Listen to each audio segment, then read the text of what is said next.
Bonjour et bienvenue dans notre émission Sagesse bouddhiste.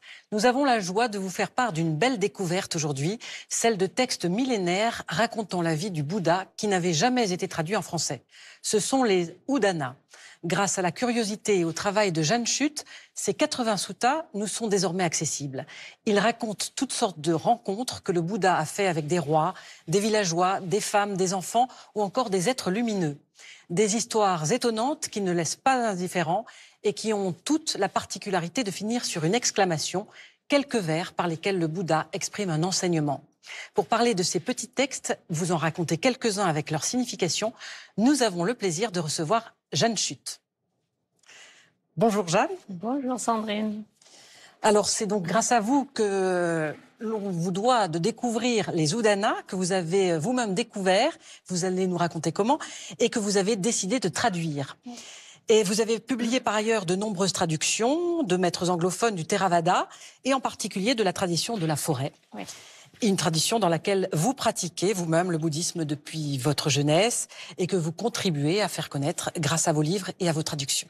Tout à fait. Merci infiniment d'être avec nous. Alors tout d'abord, que sont les Udana ? Alors le mot Udana est un mot pali qui signifie exclamation inspirée. Et il s'agit ici d'exclamations du Bouddha qui ont été inspirées par des circonstances de sa vie.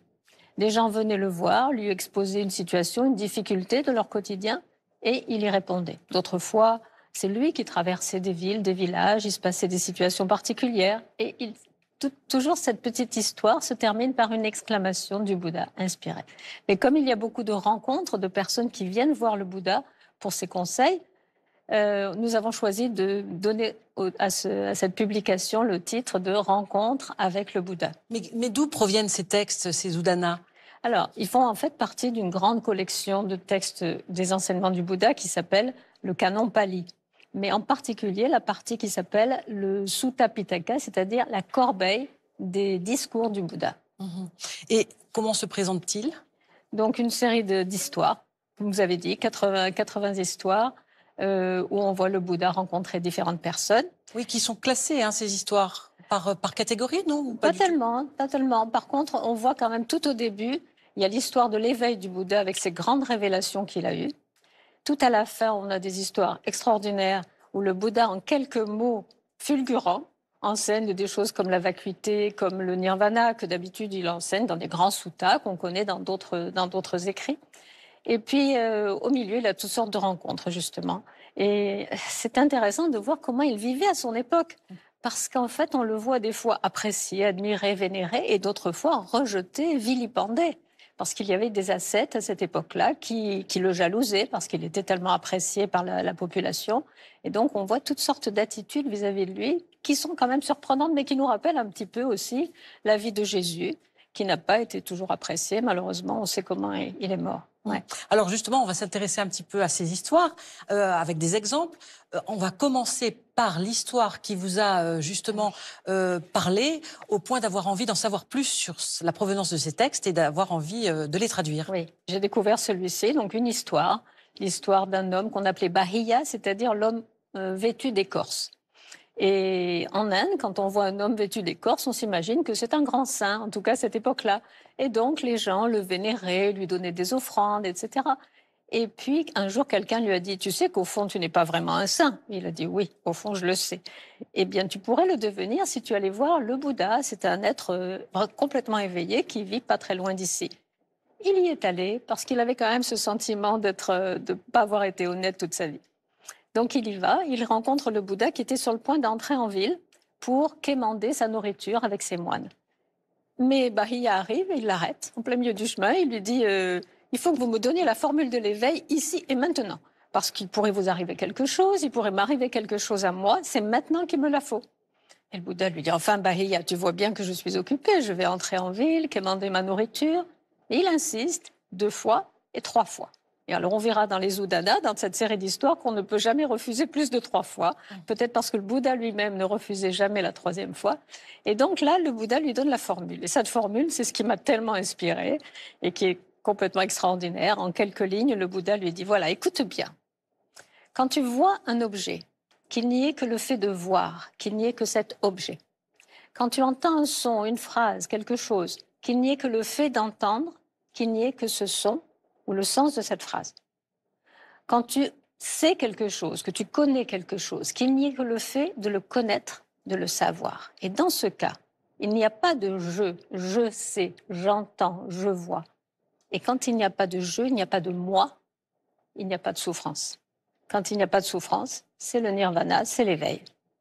Alors, vous comprenez que cette histoire m'est beaucoup, beaucoup touchée. J'entends peu de personnes la raconter.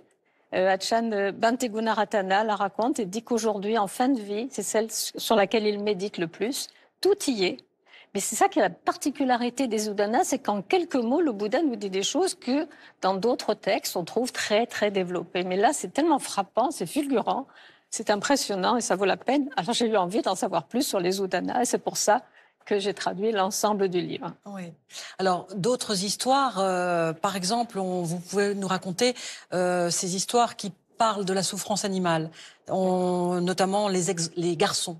Ça s'appelle les garçons. En fait, il y a deux petites histoires où on voit des enfants frappés ou tourmentés. La première histoire, on voit des enfants tourmenter des poissons. Et le Bouddha s'approche et leur dit « Est-ce que vous craignez la douleur ?»« Ah oui, nous avons peur d'avoir mal. »« Ah bien, eh bien, dans ce cas, ne faites pas de mal aux autres. » Et dans la seconde histoire, le Bouddha voit des enfants taper avec un bâton sur un serpent. Et cette fois-là, il s'exprime et il dit « Toutes les créatures souhaitent être heureuses. Si vous cherchez vous-même le bonheur, ne faites pas de mal aux autres parce que vous ne trouverez jamais le bonheur ni dans cette vie, ni dans les prochaines. » Alors l'enseignement est très clair. Oui, l'enseignement, peut-être vous pouvez développer. Oui, en fait, il y a deux grandes leçons qui ressortent. La première, c'est la grande règle d'or qu'on retrouve dans toutes les traditions spirituelles et dans la philosophie aussi, la règle d'or qui dit « Ne faites pas subir aux autres ce que vous ne voulez pas qu'on vous fasse subir. » Mais la deuxième leçon, c'est la leçon typique du Bouddha, c'est le karma. Toute action a des conséquences. Si vous faites du mal, il vous arrivera du mal. C'est la conséquence logique. Donc, soyez conscient de ce que vous faites. Et puis, comme vous parlez de souffrance animale, on peut aussi enchaîner sur le fait qu'aujourd'hui encore, il n'y a pas que des enfants. Et c'est vrai que les enfants ont tendance à être cruels, peut-être parce qu'ils se sentent puissants par rapport à des animaux plus petits. Le fait est qu'il n'y a pas que les enfants. C'est-à-dire, quand on pense aux élevages, quand on pense à la façon dont les animaux sont traités, quand il y a des grandes quantités, je parle. Hein. Et puis, je vais vous donner une histoire qui est un peu triste, mais quand même qui vaut la peine d'être connue. C'est mon papa travaillait près d'un abattoir. Et il disait qu'il entendait les animaux pleurer quand ils étaient guidés vers l'entrée de l'abattoir. Il employait le mot pleurer. Et on lui disait aussi qu'on ne fait jamais sortir un animal vivant d'un abattoir parce qu'il a senti la mort, il a vu du sang, j'imagine, et quand il sortait d'un abattoir vivant, il devenait fou.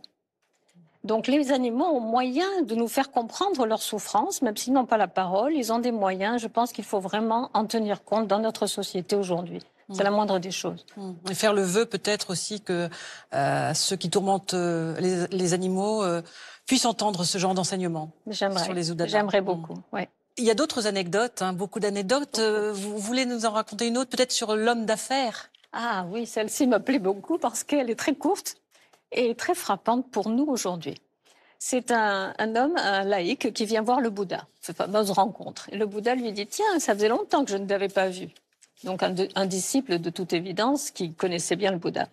Puisque le Bouddha lui dit ça, lui répond « Mais vous savez que je suis un homme d'affaires, je voyage beaucoup, mais aujourd'hui j'étais dans cette ville, donc j'en ai profité pour venir vous voir. » Ça nous paraît tellement bizarre. Si nous avions la chance d'avoir un Bouddha aujourd'hui, est-ce que nous passerions notre vie à courir à droite à gauche pour aller lui rendre une petite visite de temps en temps?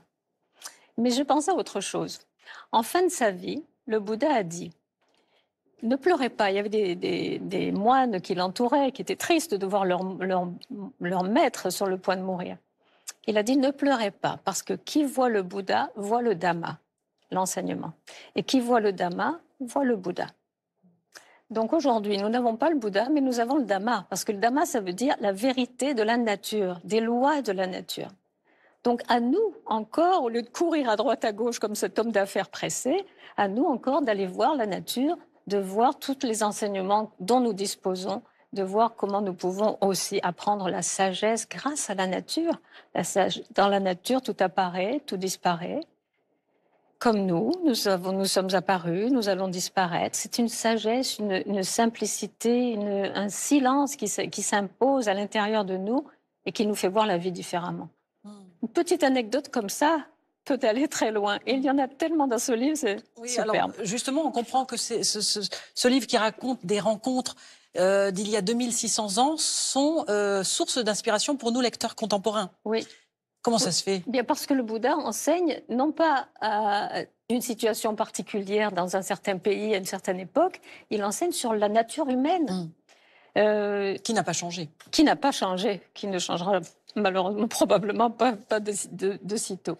Il y a une histoire que j'aime beaucoup, qui est très connue, je pense, mais le Bouddha la raconte à ses moines.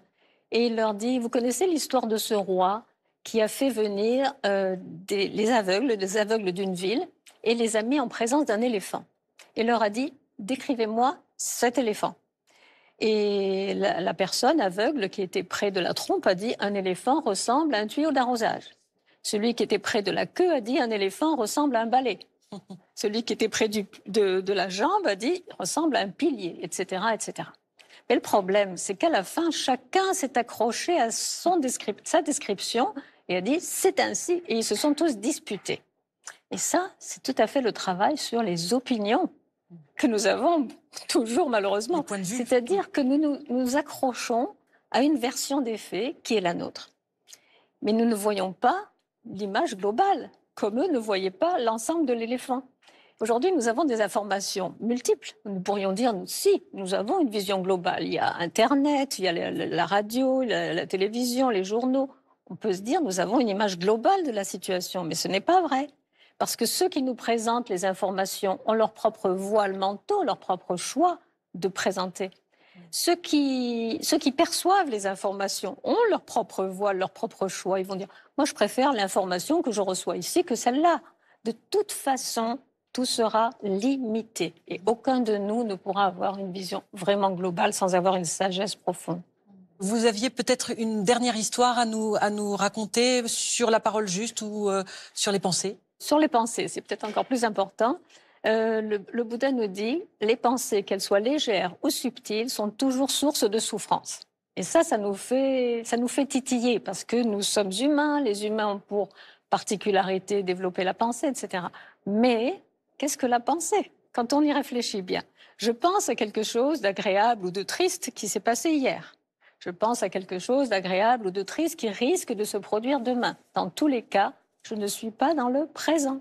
Or, la vie est ici, maintenant.